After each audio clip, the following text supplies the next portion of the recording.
Hello, everyone. So glad that you're here with us today. I'm Valora Washington, CEO of the CAYL Institute, and it's my pleasure and honor to have you here with us today. So we're really welcoming you. It is the goal of CAYL to always offer timely, relevant, and immediately actionable information that you can use as you work with our children and our families.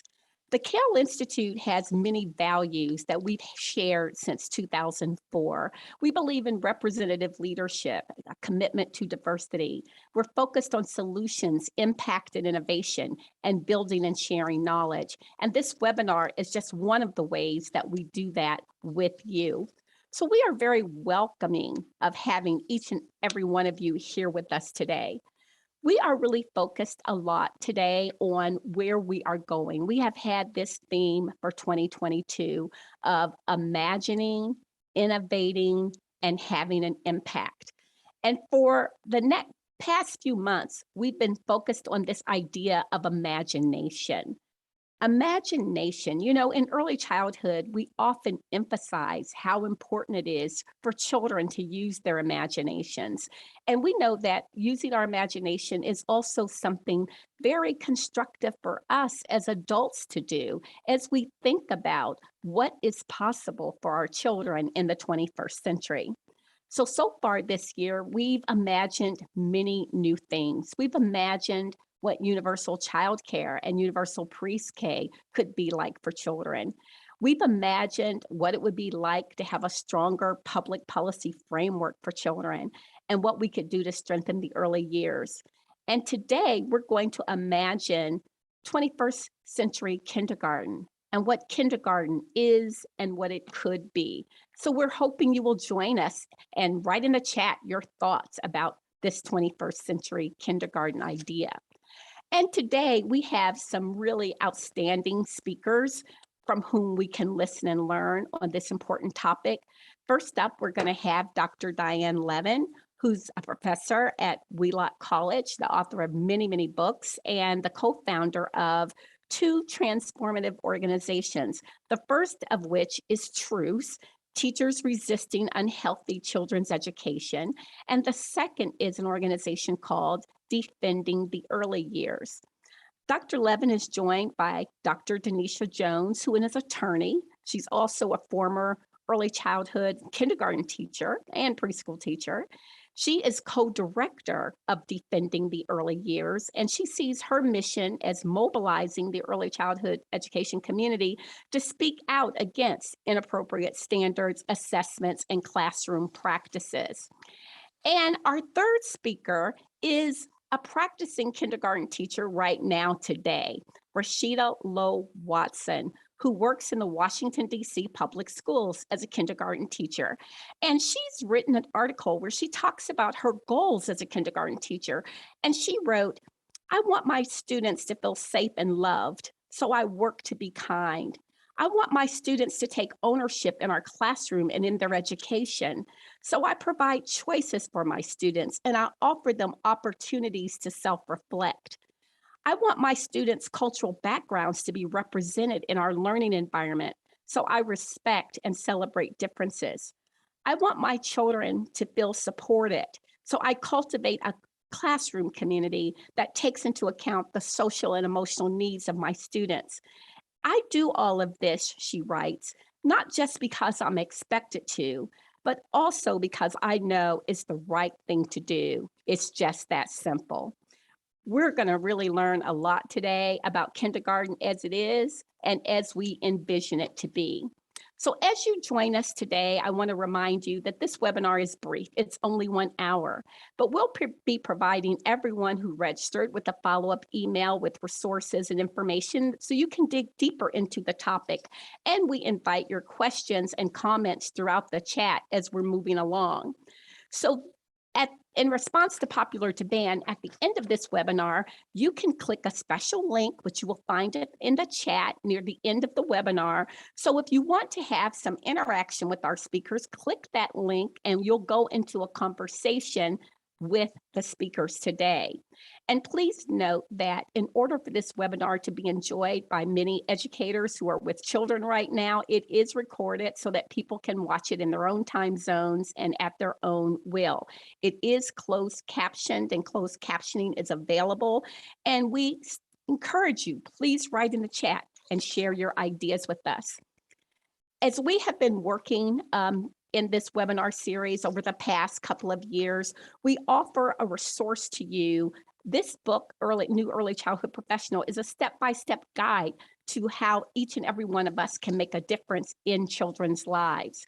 And as we talk about kindergarten today, we really want to think about how we can really inspire children's holistic development, how we can support and respect teachers, and how we can meet the promise of early childhood education, research, and practice. These are the ideas we want you to be thinking about. As we think about 21st century kindergarten, we also want you to think about the individual needs of children, play as a platform for growth, and holistic perspectives on the child, and many other things, family engagement. There's so many things we need to think about when we're thinking about excellence in 21st century kindergarten. So join in, share your thoughts, and let's listen to this extraordinary panel who will speak in the order of Dr. Levin, and then we'll have Lowe-Watson, followed by Denisha Jones. So let me turn the program over to Dr. Diane Levin. Welcome, Diane.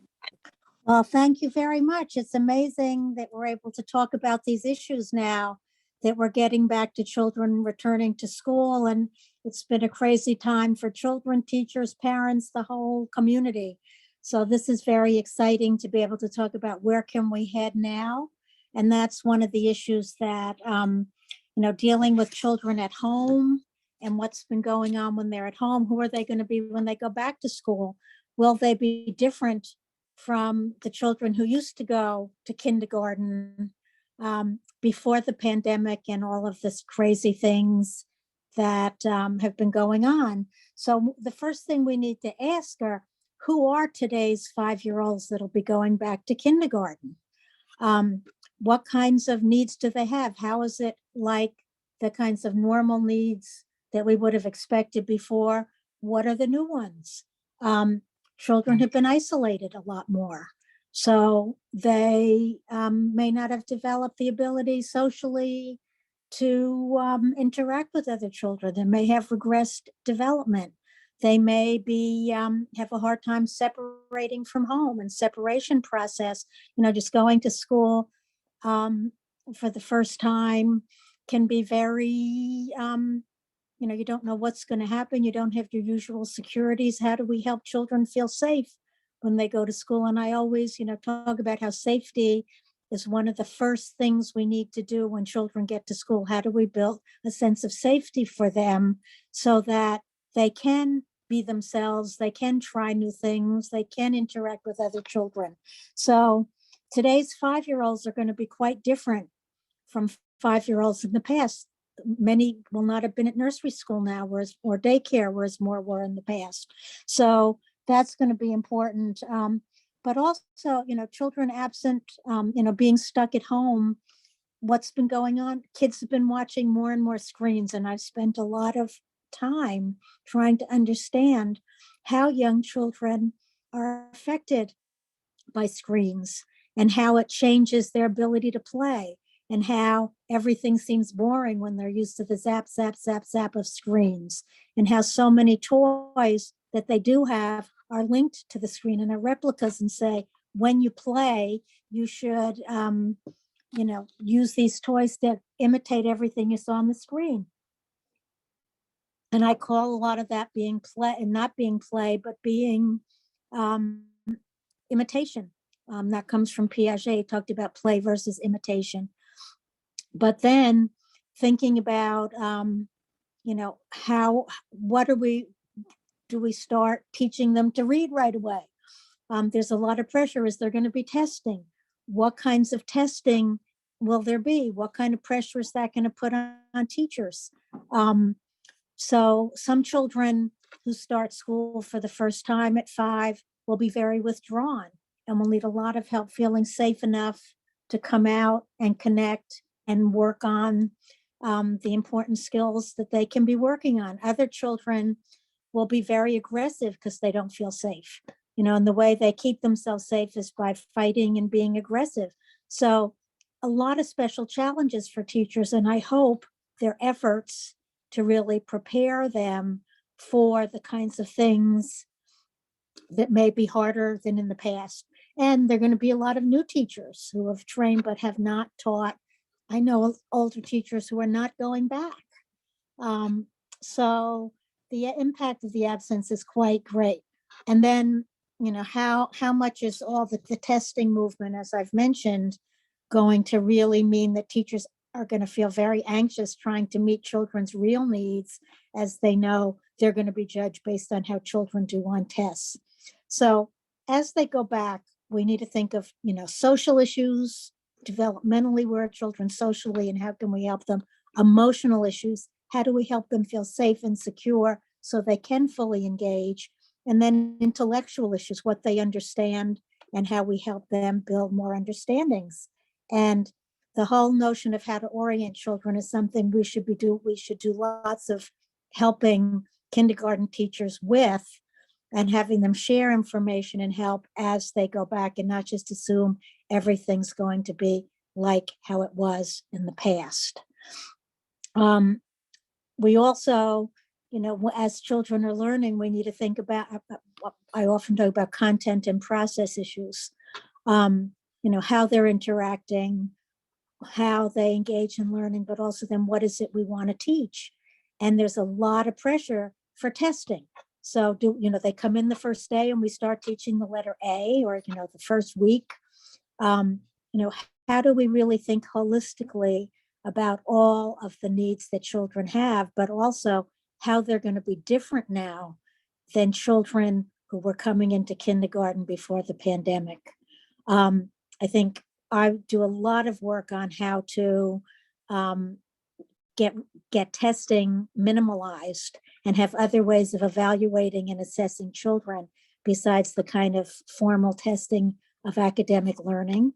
I helped found the organization Defending the Early Years with Nancy Carlson Page, which was founded to help teachers have materials to help them advocate for appropriate early childhood education, as opposed to the kind of push for testing and preparing children for the test. Denisha, who's here with us today, is now is now director of Defending the Early Years. I've worked with her more and more, but also founded the organization TRUCE, TRUCE, Truth Teachers Resisting Unhealthy Children's Entertainment, which has a website, truceteachers.org, which has materials on how to help families play together instead of just watch screens together, how to choose appropriate toys, how to facilitate play. And all of that is really, really important as we begin to think about returning to normal, but assuming that we're going to take children from where they are, not where normal used to be. So that's what I want to say, and I'm happy to answer questions as we go along. Thank you so much, Dr. Washington. Dr. Levin, there were so many things that stuck out to me that you shared. And as a kindergarten teacher, sitting here listening, the first thing that I thought about is, how will I do all of that in my day? And I think even before the pandemic, this was a question that many teachers had. There's so much to do. How can I do this throughout my day? Just thinking about a typical kindergarten teacher's schedule, students come in 8:30, 8:45. There's a short meeting time on the carpet. After the meeting time, the instruction starts. So there's what's called a literacy block. And during this literacy block, you may have your scripted curriculum that you have to do, and everything is expected to be done at a certain time, and the kids are all engaged in this one activity. How do we meet? And I'm thinking, reflecting back on this, how do we meet the needs of our kids, our children that's in front of us? How do we build that sense of safety when there's so many different demands in our settings? How do we support all of their social emotional needs? How do we do that? And throughout my experience as a kindergarten teacher, what has helped me is this stepping back and just really thinking about, what can I control? That makes it easier. What things do I have control over? So I need to first go back to my why. Why am I in this? Why am I in this profession? What is it that I am here for? It goes back to me creating, building my network, making sure that I'm around supportive people who think like I do, like-minded individual. I call them my tribe, finding my tribe. There's so many demands that we have to do each day. There's so many things that I had to do each day.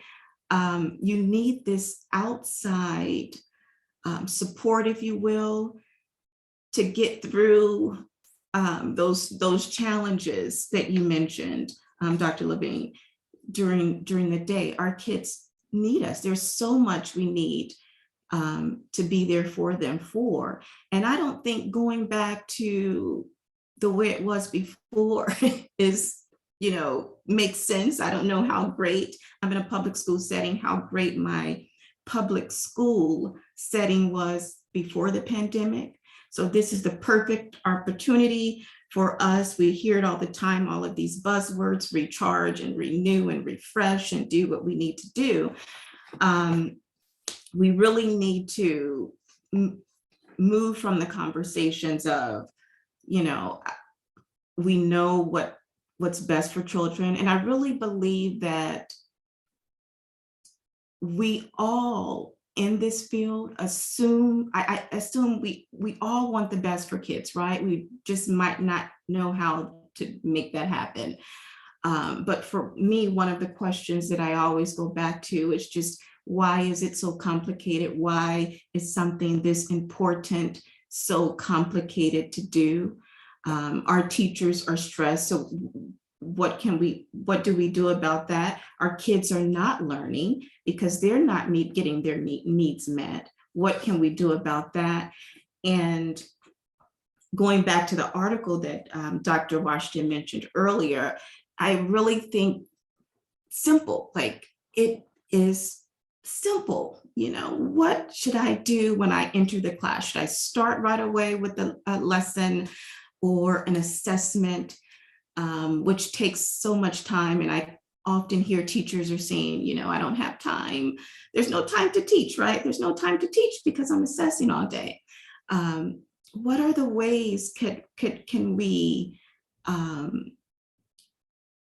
make sure our kids are moving in their next steps? And I think deep down, we know these answers. We hear them in these meetings and webinars. We know what to do for children. And it's just going back to reminding ourselves, thinking,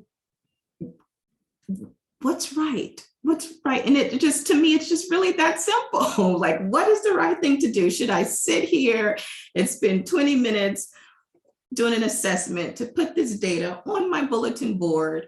Or should I listen to my student here who just has a new haircut and wants to share about his day? Do I spend time building this relationship, or do I make sure my data wall is up? And I think if we really stop and think about these daily decisions that we're making every day in the classroom as educators, we might see some change. I really think that that's possible. Just stepping back and just really thinking about what is right. What's the right thing to do? What's the right thing to do? I read that defending the early years, and how can we beat better defenders? How can we be better advocates? What do we need to do? Stop and think about those simple decisions that we're making every single day. That has helped me a lot in my practice. And I also think just knowing and understanding what children need and how to do that, understanding your craft, understanding and being confident in what you do in the classroom has helped me. It hasn't always been that way, but throughout the years, I've grown in that space. And so with this self-awareness, knowing your why, your supportive community, and just really thinking about what's the right thing to do in this classroom, I really think that this 21st century shouldn't be that hard to accomplish, this 21st century kindergarten. Dr. Denisha Jones, I would love to hear why is it so hard? I would love to hear from you. Absolutely. Thank you so much for that, Rahshita and Dr. Levin.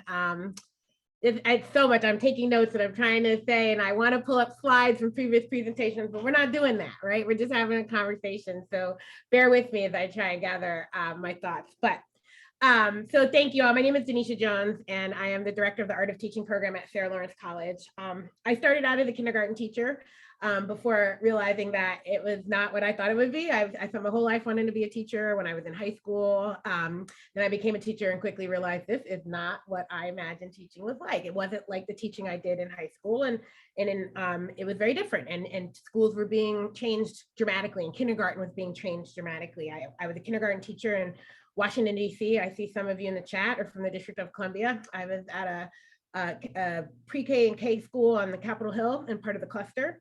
And it was a challenge my first year, right? I had about 23 children, 8 or 9 had a lot of special needs and weren't fully diagnosed at that time, and lots of other issues. And, you know, it was a struggle. It was the hardest year of my life. And as I started to get into it and get a rhythm, it was when I stopped doing those things that Rahshita just talked about, right? I started, every day I would come in and I'd follow the outline in the curriculum and I would do the things that we were supposed to do, and it was just not going well. It wasn't going well for me, it wasn't going well for the students, it just wasn't. And so I stopped, I had to stop.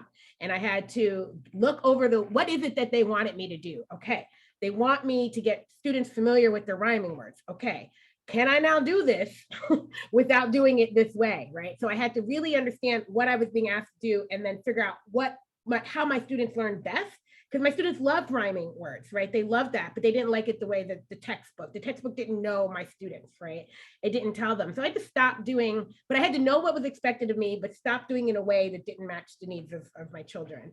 And that was a challenge because there were lots of top-down mandates. I remember being told we have to prepare them to bubble test. Because in first grade, they were going to take practice tests and they didn't know how to bubble. The first grade teachers were complaining that they didn't know how to bubble. So now kindergarten teachers are asked to make time to teach kids how to bubble. And that's when I realized that I was not going to do what they were asking me to do. It was not okay. I did not believe, that's not why I became an early childhood teacher, a kindergarten teacher.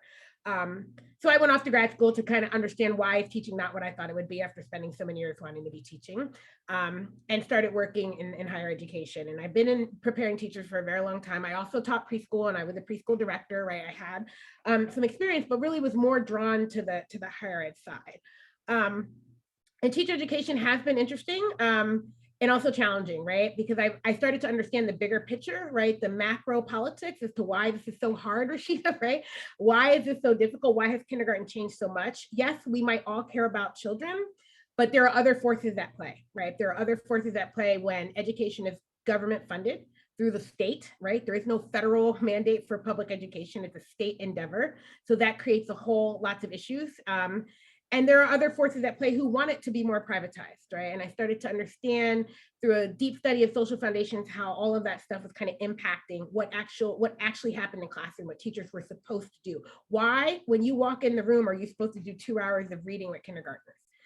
Why do you need a data wall? I can assure you, I can say this with 100% confidence, data on a bulletin board has never helped a child to read. It has never. I will stake my hand on every book that everyone wants me to. I will say that fully. Data on a bulletin board has never been found to help a child to read. So why do you have to make the decision whether to listen to that child talk about his haircut? Because guess what? That is going to help that child. Why do you have to choose between that and getting that data wall ready, right? Because there are forces outside of what you're doing in that classroom that dictate those things, right? So I started to get this huge understanding of that.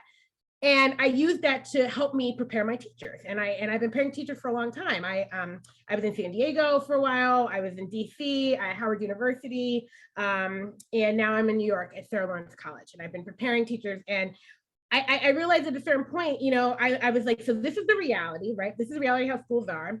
This is what you're going to be asked to do. And this is the things you should be doing, right? So I wanted to fill them with all the things they should want to do, like project approach, right? Deep learning, relationship building, play, like all the great stuff. And then year after year, as I met with my students afterwards, right? They'd keep in touch and we'd go out to eat or, you know, drink or something, and they'd let me know how they're doing. And it was the same thing year after year. Well, Dr. Jones, you know, you taught us that great stuff, but we can't do any of that. I can't do a project approach. I'm like, yeah, but you're teaching pre-K, you're teaching kindergarten.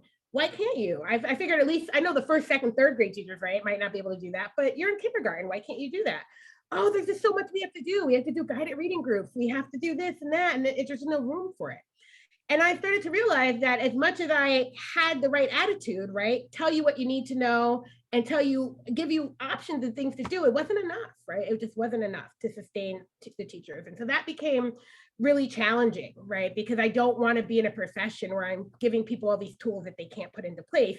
And yet the profession then evaluates me and my college about how well we're preparing teachers to do the things that they're not actually allowed to do when they go out. So that became a big challenge, but I continued to press through research, study what is happening in classrooms, how can we support teachers, advocacy work, right? Not so much in the classroom, but again, that macro picture, reforms that are harming teachers. Diane talked a lot about the testing.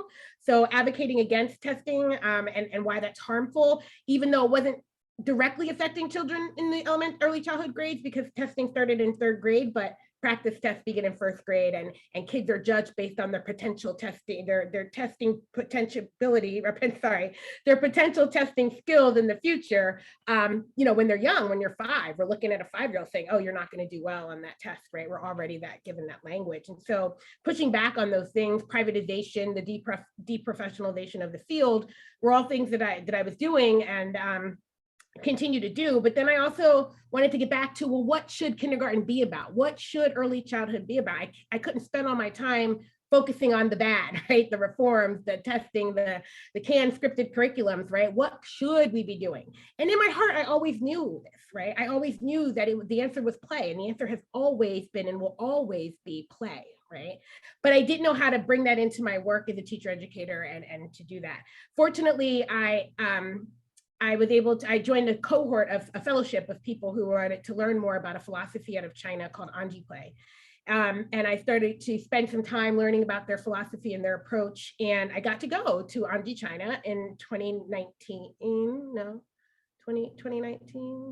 Yes, I think it was 2019 or 2018, I'm losing track. It was the first annual True Play conference, and it was in Anji, China. Anji is about 3 hours outside of Shanghai, and it's a rural area.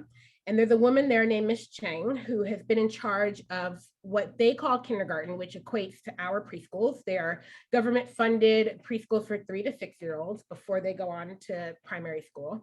And she was given free rein to kind of redesign the program for the entire county. And she started, over time, developed this philosophy that really it's play, not just any play, but what she calls true play. And that the more she allowed children to play, the deeper their learning got, the happier they got, and the more engaged they were in the work, right?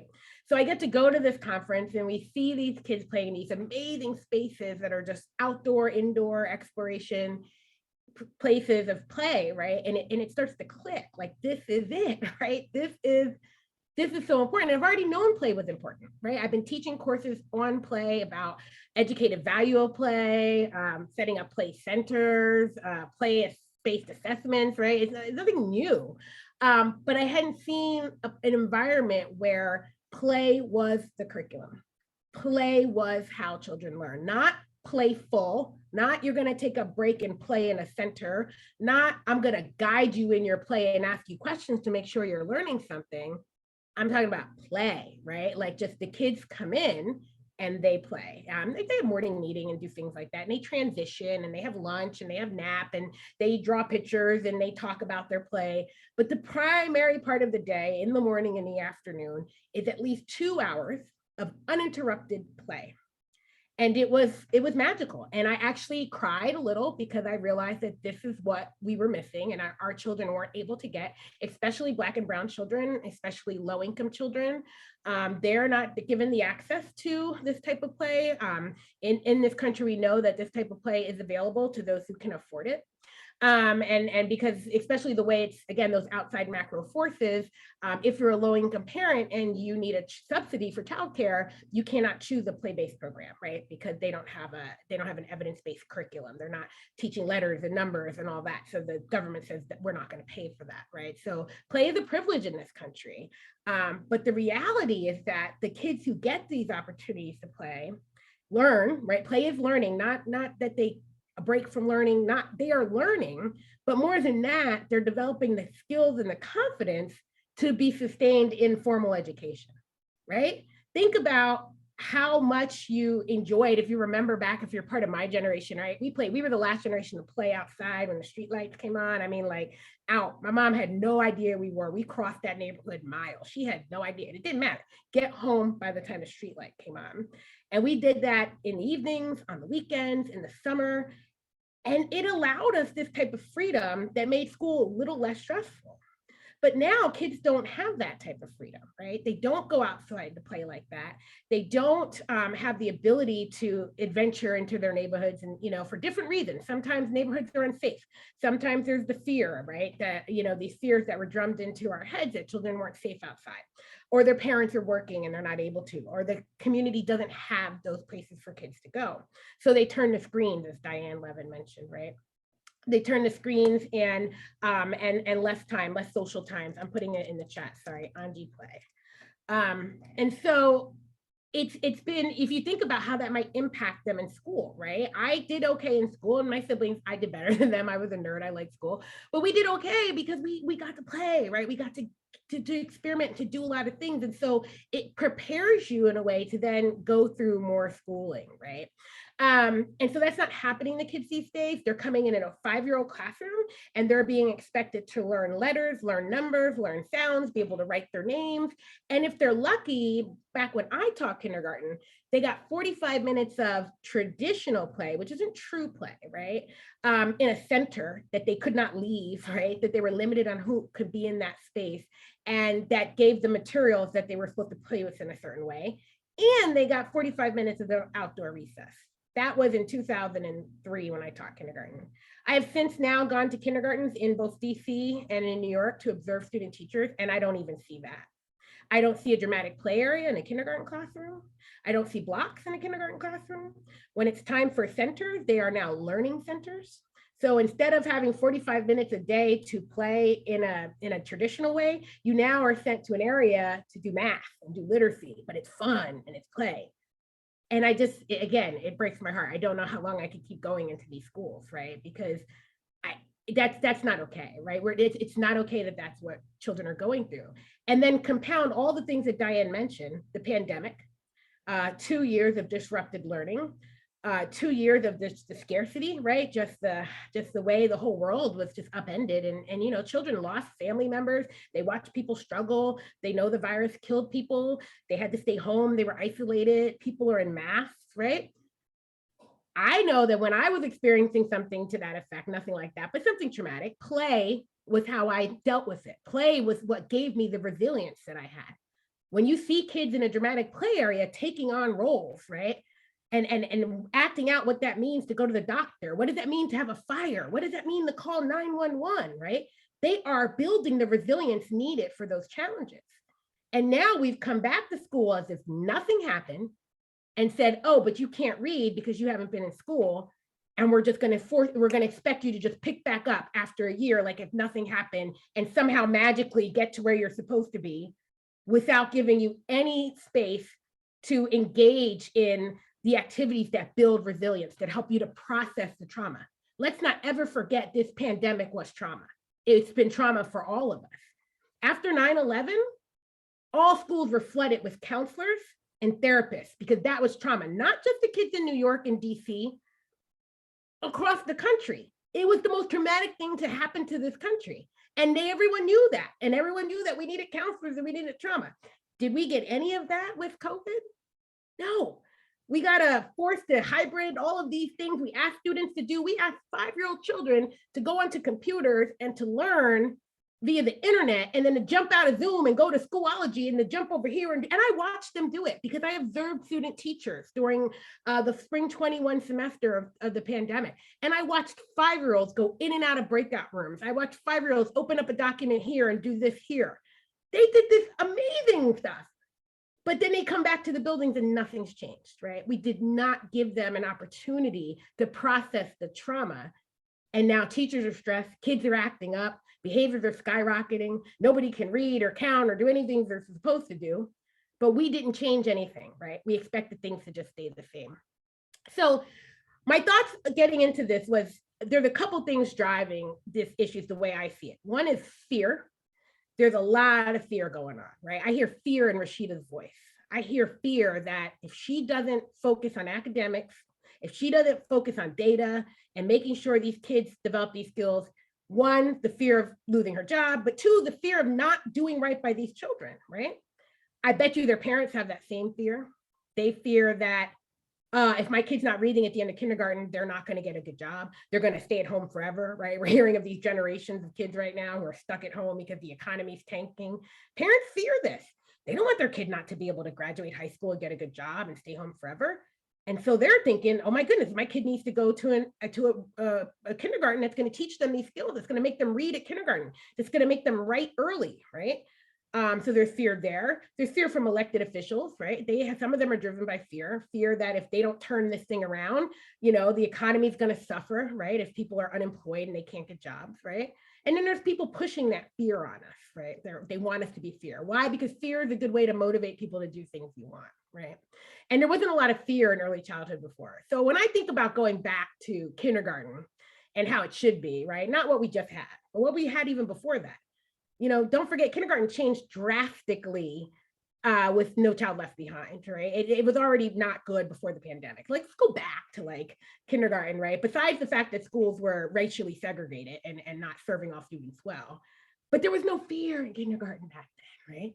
There was no fear, right? We trusted in the process of child development. We understood that with opportunities to explore and ask questions and engage, children would develop the skills that they needed. And we as teachers needed to facilitate that development by supporting it, right? By scaffolding their learning, by talking about social and emotional and helping them, use their words to match to their behaviors, right? We thought it was okay for kids to play all day, because we trusted in the process of child development. We were not driven by fear of children falling behind some invisible mark that we've created and say, this is where kids need to be, right? So, and that then people were aware, people who profit in fear said, oh, we got to ratchet up the fear. They're not fearful. And so they introduced things like standardized testing that now counted towards teachers' ability to keep their job, right? High stakes standardized testing. They created standards that were impossible to meet. Everybody reading by 3rd grade, right? Or every kindergarten student be able to read at the end of kindergarten. They created these impossible standards to drive the fear, to force teachers like Rahshita to have to wonder if having a conversation with a 5-year-old is more appropriate than putting his scores on the data wall. All of this is intentional, and I can go on and on about that, but I want us to get to the larger conversation. I just want to end by saying, and I'm sorry, I'm checking the time to see where I'm supposed to be. Good, 1 more minute. That how Rahshita asked, how do we get out of this all? What are the answers? So one, I think we have to stop thinking that our goal in kindergarten is to prepare children for the future. We don't know what the future is. Someone else said that in the comments. This has been discussed, right? When we think, for a long time, we could predict the knowledge that people would need 50 years down the road to survive before information technology changed the game. It is now not possible to predict what knowledge we're going to need in 50 to 100 years because knowledge is growing exponentially, right? So it's not about preparing kids to be in the future. We have to think about right now, this moment. Children are entitled to a childhood that is equitable, happy, filled of joy and play and exploration right now. Every day, this is what we owe them. We don't know about the future. We have to focus on right now. So we don't worry about preparing for the future. We support children in the present. Every day we have to ask ourselves, what can we do to bring children joy? Because happy children will be great students one day. Happy children will be committed learners one day.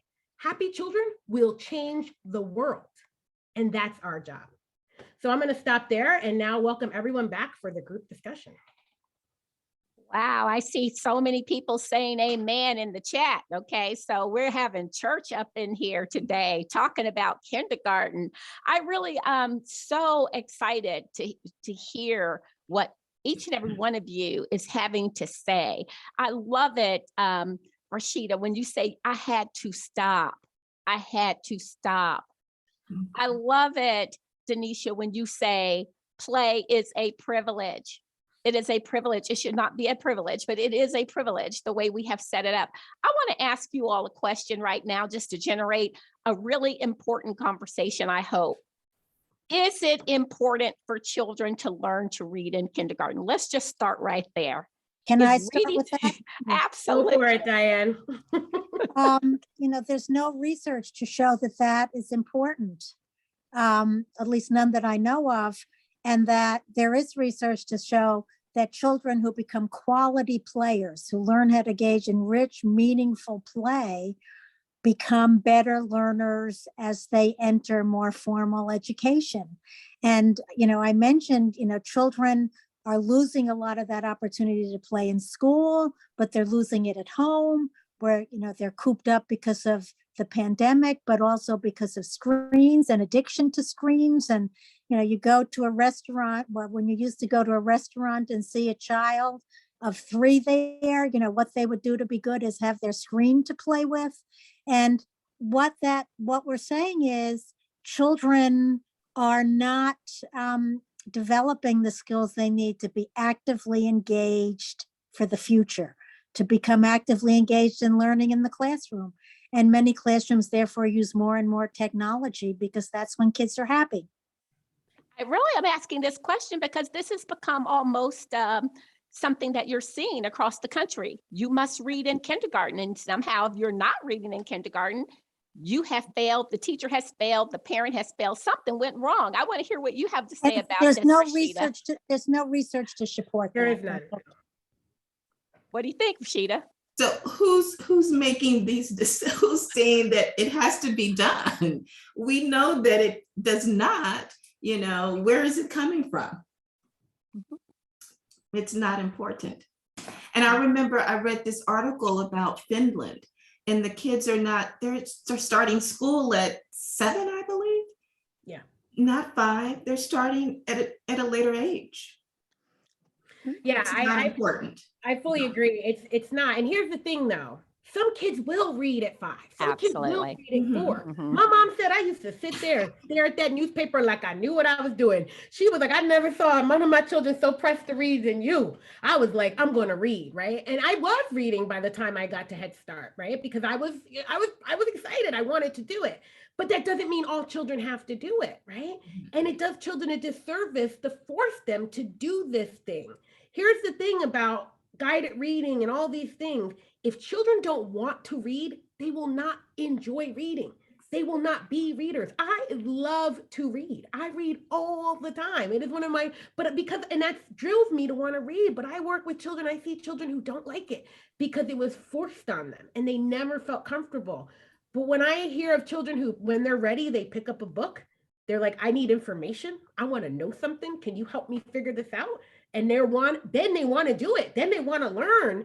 Then they become readers, right? We have to think about how is this forced to make kids read, making kids hate reading? That is not okay. We need a society of people who love reading.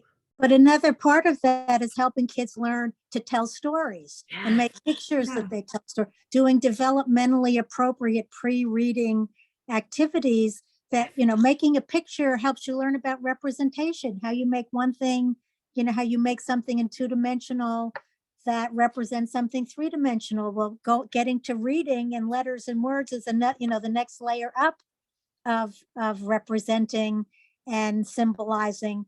But the better drawer and symbolizer a child is, the more prepared they are for then getting to reading symbolizing. So I think, that the idea of engaging kids in meaningful activities where they take charge and they find interesting problems to work on develops the whole foundation they need for the kind of process and skills they need to become active learners throughout their education and then lives. Yeah. Authentic learning, authentic experiences. Yes. Yep. Yeah. And that content knowledge, right? Think about, it's hard to read. There was a study that was done that looked at, I think it was third grade children, and they did a test on something, and it was like, I think the topic was baseball, and they separated them between those who knew about baseball and those who didn't.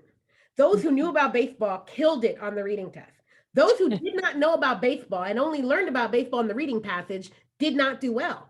Children need knowledge. They need content and information before we can ask them to read, because they're getting beyond knowledge, it's age appropriate engagement in the world. Yes. And the more concrete hands-on experiences where they're not just imitating things they saw on the screen, with toys that are replicas, but a child learning to play with blocks and learning how to stack them up and balance them and learning how to use a lot or a little and learning how they all look.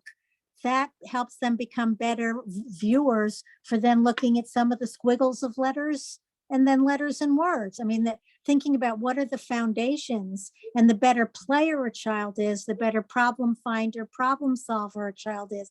As I've said, the more that's going to happen in terms of becoming engaged in school. And I know that when I taught public school kindergarten myself, the children who were the most engaged in play, when I checked on them in second grade, when they had been in the better first and second grade classrooms, which were more traditional than the kindergarten was, were much more interested in learning, engaged in reading, really connected to the reading process because they knew how to be engaged learners. And that's what, media can undermine that so much for children, but so can rote teaching in the early grades to get them to learn rote skills. And, this is great that we're talking about this. Thank you so much. Well, let's go to another thing that seems to be dominating kindergarten world today, the data wall. Okay. How did that data wall get to be such a prominent part of our early experience? And what are you experiencing with the data wall? You told us a little bit about your experience, Rahshita. How'd the data wall get to be so popular? I think that, and just playing devil's advocate, they're seeing this data wall as a way to get kids excited about moving up, excited about learning. So we want to get to a certain color as fast as we can because we're going to have a sticker or a star next to our name. I've seen so many different types of data walls and they're all cute and fancy. The duck's going to move up faster down the pond or somewhere. So I think that the idea was that's going to get kids engaged or want them to sit next to the teacher and to do well in this assessment. We know that to not be true. Talking about authentic experiences and authentic data, and I'm thinking about how would I feel if I'm not there? The duck has not reached the pond. How do I feel if my name is at the bottom? What is that doing to kids? And there's a color next to the name, and the little ones know what this color means. Yeah. People in the chat are asking what it is. Some people don't know. So can you tell a little bit about what is the data wall? So a data wall comes from your assessment. And so in my DC public school, we're doing what's called DIBELS, and that is an indicator, basically an indicator, the word DIBELS, right? It's an indicator of how well this child might do in reading, or what's the likelihood of my student having trouble learning how to read. And so the assessment looks at letters. So there's a chart and the teacher holds up the chart and the little one has to say all the letters within 1 minute. Everything is timed for this 5-year-old. Everything is timed. And so then there's letter sounds, and then you read a book together. So after the teacher does all of this with the student, that data is then placed on the wall. Now, where you fall, there's colors. There's a red, that means you're at the bottom. There's a yellow, not at the bottom, you're moving up. There's green, you're on track. And then there's blue, you're right now advanced. And so there's 4 different colors, and these colors are somehow placed on the charts. I've seen teachers do them in their own creative way. And most of the times the student's name is not there, but what I'm finding is they know that that's them. The child knows that they are red and their friend is blue. So I'm at the bottom and my friend is here at the top. So this data wall is placed there for everyone to see. I think it has a lot to do with making sure the teacher's doing what he or she is supposed to do, which is a different conversation, but it's placed on the wall. I don't understand how that doesn't make sense. Why would you place this baby's information here on the wall? You know, how does that make me feel? I'm not there yet. And we know all kids learn at different speeds and in different ways. And then parents see what's on the wall, and they get all uptight because their kid's at the bottom, or they get all excited because their kid's so smart at the top. And the kinds of messages it's giving parents is that's how you judge your child and their learning, not all the things we would say were important to be looking at. Yeah. And then the question I ask is, what does it really show? How fast I can say my letters in a minute? What does it really show? But it's that fear. It promotes fear, right? Fear in the children who are low, fear in the teachers who don't get all the children high, fear in the parents whose children are down, right?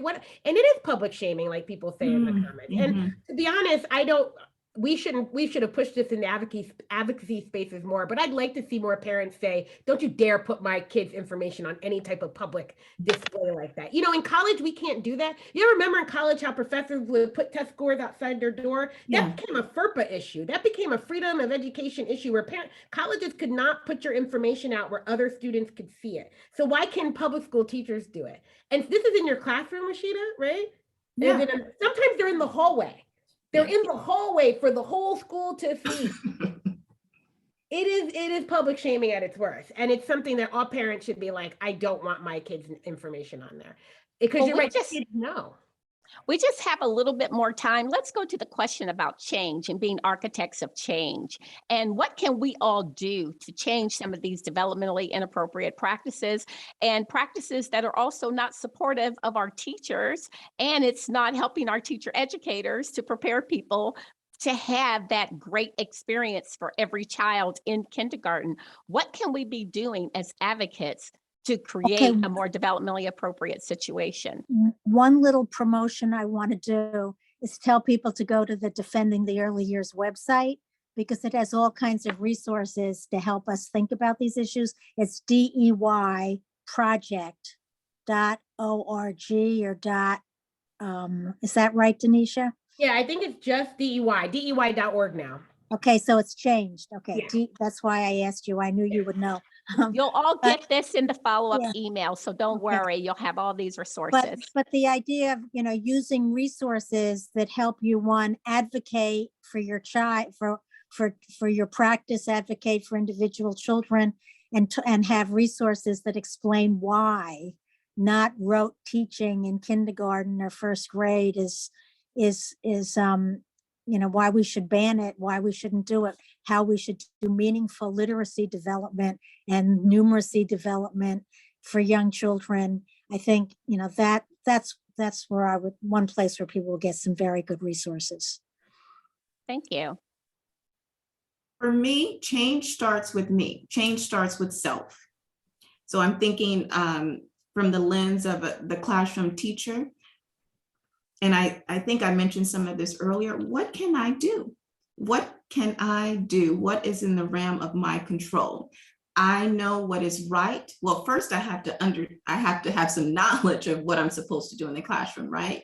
And so I'm making those decisions. I'm doing that. And then if there's a leader who doesn't understand, I'm using my voice to tell what I know. And just being confident in that. I just think self, it have to start with yourself. It goes back to self. What can we do? What can I do as an educator? I agree so much. I tell my students, look, you have to understand that you're subverting the system. The system is designed this way on purpose, right? And you have to subvert that. So one, you have to know you have to know your content very well, right? If you don't know what you're doing, that's a problem. You have to understand child development. So when they come talk to you and you can say, well, actually, right, I got real data for you, right? Let me give you some real data. 87% of my kids really need to develop social emotion. They need this, right? Hit them with the real data that you get from the expert of being in your classroom. So you have to know your children really well, use that language back at them. Well, actually, they don't need to read a story about made up words and dibbles, right? What they need to is talk about their experience and process their emotions, right? And really show them that you understand. And most people will back down if you can come back and actually speak the truth about your students, right? When they're challenging you. I think everyone else, right? Teachers, parents need to say enough is enough. Y'all the number one with all the power here, parents. Right? We as teachers, we have to do what we're told if we want to keep getting paid, right? And at some point they might replace us, even though now it's getting harder, right? But if a parent says, I don't want my kids to take the standardized test, I don't want my kids on the data wall, I want more opportunities for my kids to play. If enough parents came together and worked with teachers in schools, schools could do more of those things, right? So we need to collaborate. We need to talk about what's happening. And then also think about what can we do outside of the school sometimes, right? Like if the school's going to be this way and you can't change the school, okay, there's before, there's after school, there's other things that you can also make sure your child are getting these important experiences and thinking about those other spaces and then get, as you're working on the schools, to be more as you want them to be. One thing is someone said, the administrator mentioned the administrators. And the fact is most public school administrators know very little about early childhood and early childhood ed. And so they don't advocate. I mean, I think there should be a requirement that they really have to learn about all the grade levels that they're involved with. I tried to get a child development class for the higher ed program at a school I worked at. I thought I was nuts. I was like, can I get a workshop or two? Can I talk to your future principals about the babies that are going to be disciplining? Because, in people's mind, if you don't know child development, you think, oh, I want a kid to read. Let me start making them read it too, right? Like they just do that reverse thinking. They don't know that that's not how it works in child development, for sure. It's not. Well, this has been a dynamic conversation and our time is coming up. I want to encourage all of you to look in the chat. You'll see a link. And as soon as we finish this conversation, you'll have an opportunity to click that link and be able to interact with our speakers if you would like. So when you get your follow-up email, we're going to have in it some studies, some research we're going to imagine a 21st century kindergarten. Looking at that research and knowing your stuff, as our speakers have said, is really important. Knowing what we can do in practice, knowing the policies that need to be changed. This is how we're going to create the kindergarten that all of our children deserve. And I want you to please think about joining us next month as we're going to move from imagining to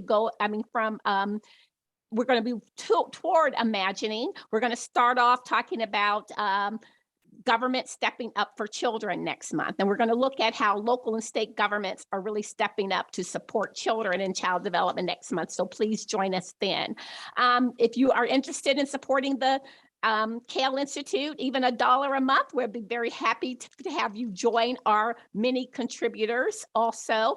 And we hope that you will press that link and join us in the conversation. We also sell merchandise for many of you who are interested. A lot of you have our merchandise already. And in sum, I want to thank you on behalf of myself and our team. We have so many hundreds of people who are joining us every month, and we're really humbled and grateful for your support and for your interest in having these conversations. So now let me invite you, if you're able, to click the link in the chat and join us to have a conversation with our speakers, to ask the questions that you want to ask, or also make the comments that you want to make. Thank you. Bye-bye.